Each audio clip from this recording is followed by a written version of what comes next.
Hey out there everybody, I am Reaper with Miniman Airsoft. Thank you for joining me today. I'm going to be doing a review slash install video of the Daniel Defense Mark 18 rail system. If you've seen the previous video in which I show you how to install the barrel you'll need to put this rail system on here, you're already familiar with this. You're going to need the same basic tools for the install on that, so just to remind you or anything, set of Allen wrenches, going to need channel locks with some sort of padding that's going to give you a decent grip for it.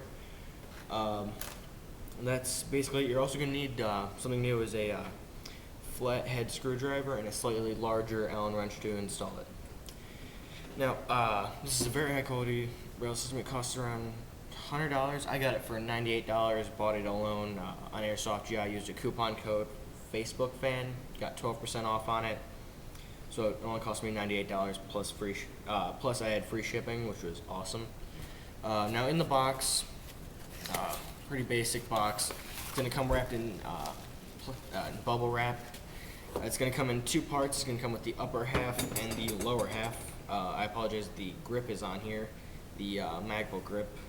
It's very difficult to install and uninstall, so I'm leaving it permanently on there because I had to disassemble everything to do this video because I was excited when I first got it and put everything on here. But moving on. Inside the box, you're also going to get a small bag of bits. You're going to have screws, barrel lug, things like that. You're also going to get some very basic instructions and a Mad Bull sticker. Isn't that nice of them to include a sticker? But alright, moving on. In there you're going to have this small, in the bag of bits, you're going to have this small silver piece. This is going to keep your barrel from, keep your rail system from slipping around or anything. You're also going to have 6 Allen screws. You can see the 4 here, and then there's 2 right here. And then, like I said, 2 halves. There's also going to be, grab those real quick. 6 much smaller screws and small plastic washers. Set those in view like these. They're gonna all come separate in a set. Those are gonna come in a separate little bag from the silver piece and the much larger Allen screws to tighten it down. These are flathead. Though that's for connecting the 2 halves of the rail together, which I will talk about in a second when we are installing it. Now, hopefully you've watched the other video and you know how to at least get it this far. It's where you have the plain upper receiver, nothing on it or anything, nothing special about it. But you're going to want to take your barrel, again, sorry for the repetition, but the Mad Bull 12.5 inch government profile barrel sells for, I think, $34.95 on Airsoft GI. Alright, moving on. To install this, to install the rail, which is high-craft, high-grade aluminum. Got some nice trademarks on it too. I'm not sure if my camera has a high enough resolution to actually get that in frame or anything, but it's got some trades on the top here. On the upper half it says Daniel Defense Incorporated, Savannah, Georgia, cage code, Mark 18 RS2, manufacture date, lot number, also T for top, the numbers on these slots so you can get everything mounted correctly. Same with left and right, L and numbers and things like that. On the lower portion, there's also some trademarks on the inside. Again, same basic stuff, Daniel Defense, Savannah, Georgia, cage code, Mark 18, manufacture date, all that stuff. It also says for Airsoft only, but it says it on the inside, which kind of hides it, so you can still keep that cool, real steel kind of look to it if that's what you're going for. I know that's what I was going for. Alright, now let's get down to the install on this. Just for convenience, I already threaded some of the screws on here to hold a piece in place. This is also something important to note. When you get this, don't put the 2 halves together right away, because you'll need to install the upper half first, and then you can put the lower half on second. The reason why it comes in 2 halves, an upper and a lower half, is so you can install an upper half and then attach a grenade launcher onto it that attaches to the barrel rather than relying on rails to put it on your rail system.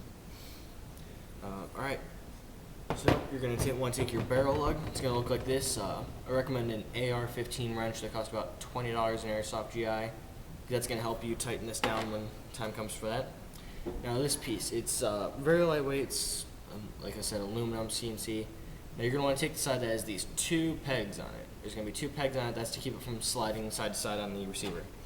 You're gonna want to take that, slide it down past your barrel, lock it in, just set it down there at the end. Then you take the barrel lug and you start tightening. Now, one thing I do want to mention is this threads, no matter what you do, will not work with GMP upper receiver threads, unless you buy a thread die for it, which I do believe Mad Bull sells now, because they got a lot of complaints from people saying they couldn't install it on there, and they were getting a lot of upset emails from people spending a ton of money on these things to get it, because after all, this does cost $100. Alright, this is the part where the grip beer cozy that I'm using for grip and to protect the barrel lug comes in handy. You want to take that, you're going to grab some channel locks like these. You're going to open it up all the way. Make sure the cozy or whatever you're using on there is tight on there, and then you're going to go righty-tighty for it. Make sure barrel lug is tightened all the way down. Now, another thing I need to mention is it will not tighten all the way down onto the onto the rail plate here. It's still going to have a bit of wobble to it, but as long as the lug is tightened down far enough to hold the barrel in place and it's not going to wobble at all, you're golden. Alright, now to install the rail is take it, since it does have the 2 holes in here to hold it in place, slide it on down to the end. Like, I'm installing this on a G&G Combat Machine M4 Raider, so the upper receiver is polymer, so don't tighten down too hard because you might break it. But the rail does not perfectly match up. There's going to be a small millimeter gap between the upper receiver rail and this receiver rail, and about a half of a millimeter of drop in height from the rail on top of the upper receiver and the lower receiver. Now, you know what? I am a bit of an idiot. One thing I forgot to mention was the silver piece. I'm probably going to edit this out for the fact that I am stupid. But if I don't, you'll get some nice little commentary on this. Alright. So, undo the barrel lug again. This is the 5th time I've had to do this. Not all in one take, but just repeatedly. You're going to want to take the silver piece, and you're going to want to take it and put it in a top hole in between the 2 pegs on the rail plate. You want to slide that down to the end, and if you're installing a gun that has a gas tube normally, this little silver piece will go into where the gas tube slot is in the upper receiver. Alright. Takes a bit of moving to lock it into place, but that's just, again, another measure to keep it from rotating. Alright, now to install the rail, you want to take it, slide it down the end, making sure the barrel goes through the 2 holes in the rail, and you're just going to bring it down to the end. Mounting a holographic that bridges between the upper receiver and the rail system, it's going to be perfectly fine. It's going to fit anyway, it just doesn't quite look right, and I'm a bit OCD, so I notice all the minute details like that. Alright, now to install it. You're going to want to take the large Allen screws, and for the top 4, you want to take it and begin threading it into the top here. Once you get it going a bit, you can finger tighten a bit because there is grooves on the side of it, which allows you to better finger turn the screw. But you're going to need Allen wrench eventually. Tighten it down. It is a bit of a pain getting on here, working between the receiver and the rail system, tightening the screws down. But oh well. That's the pain of doing your own installation. You can have Airsoft GI probably install some of this stuff for you if you send in your gun or you buy it when you get it. Or you can buy some of their custom guns, although I do like the feeling of upgrading my own guns more than getting it shipped to me like that, because hey, I can be proud of myself that I did it. Alright, probably going to fast forward through this, get it all done, but just to show you put two screws through one slot here at the 1 o'clock position, then one at the 3 o'clock position.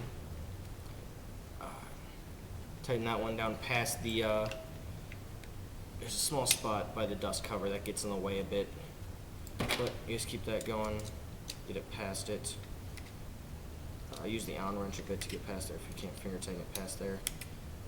Once you get the top ones all threaded on, the bottom ones are a bit different. This is why you don't need to. This is why you don't install the lower half yet, because you're going to take these bottom screws. They install backwards, so they're going to be pointing towards the back of the upper receiver. So you install them right on here. It's because it gets in the way of the lower receiver when it's installed if you go through the front, and plus the threads normally in the rail system for the top set are in the actual lug for the rail system on the lower half. So even if you wanted to, you couldn't do it. But tighten those down. You're going to want to tighten these down quite a bit. Make sure they're real nice and solid on there, not too loose or too flimsy, because then you're going to have the rail system wobbling. And the reason why the rail system lug at the back here was loose is because when you put on the screws, it tightens it to the rail system, bringing them both really tight around the barrel lug, locking it perfectly in place, and making it extremely stable in the end.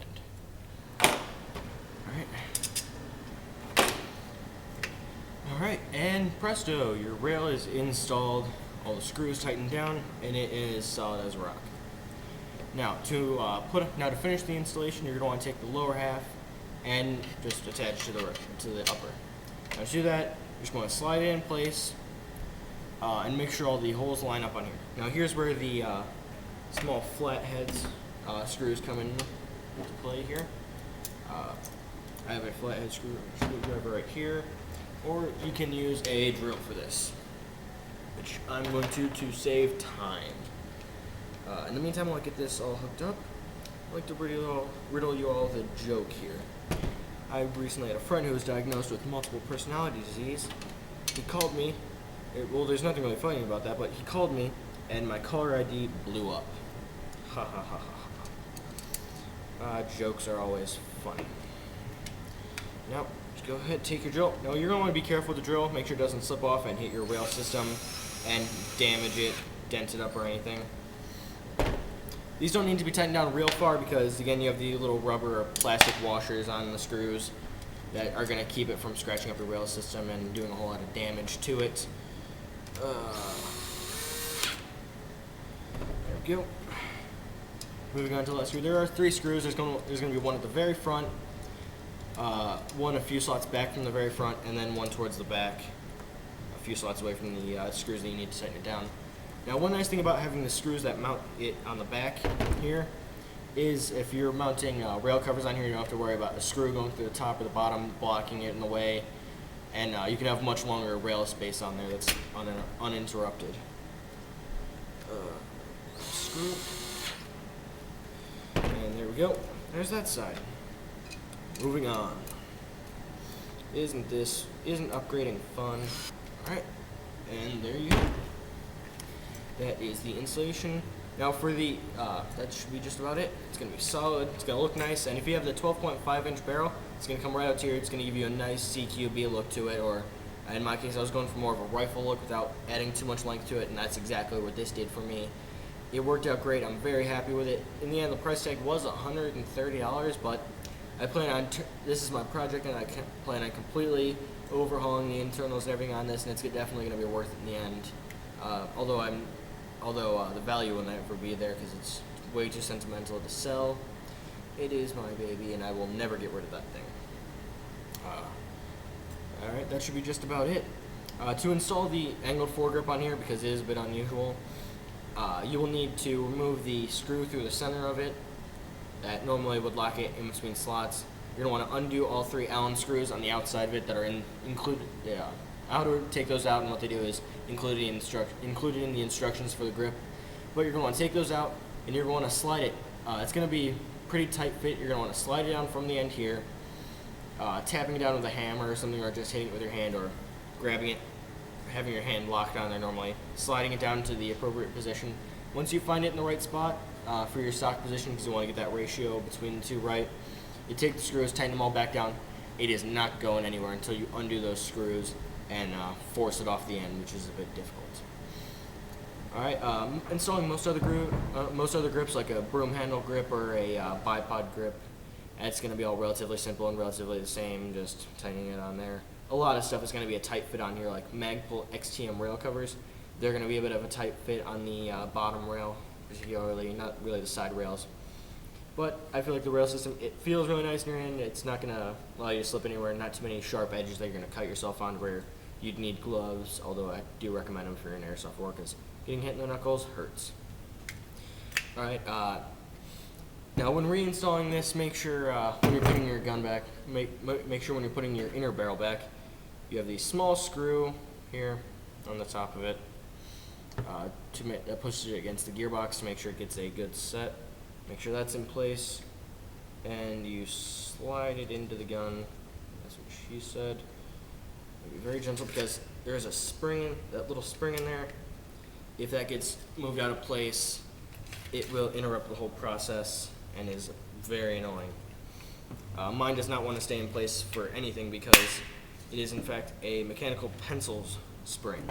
The original spring, when I was taking this gun apart, fell out and I could not find it. Although I have had bad luck with non-important springs on this gun because my charging handle messed with it way too much. Spring got stretched out, so when I took off the upper receiver, it fell out of place, and I had to buy a brand new spring for $6, which is a bit of a rip. That's just the one made by G&G. I think you can get one for like $5.95, which is a few cents less, on e-bike, made by Matrix, which is just another Chinese import company with a different name. Other than that, once you get that installed, you just attach it to the upper receiver. If you want to know how to separate the upper receiver from the lower receiver, or at least know how to put it back together from the reverse process, check out the other videos. That should be just about it. Thank you for watching. Check into our channel, see what other videos we have. I'm going to be doing some product reviews on some red dots, some other accessories, things like that in the near future. So just go in there, check it out, rate, subscribe, and don't leave hate in the comments. It's not appreciated, not welcome, and it's just not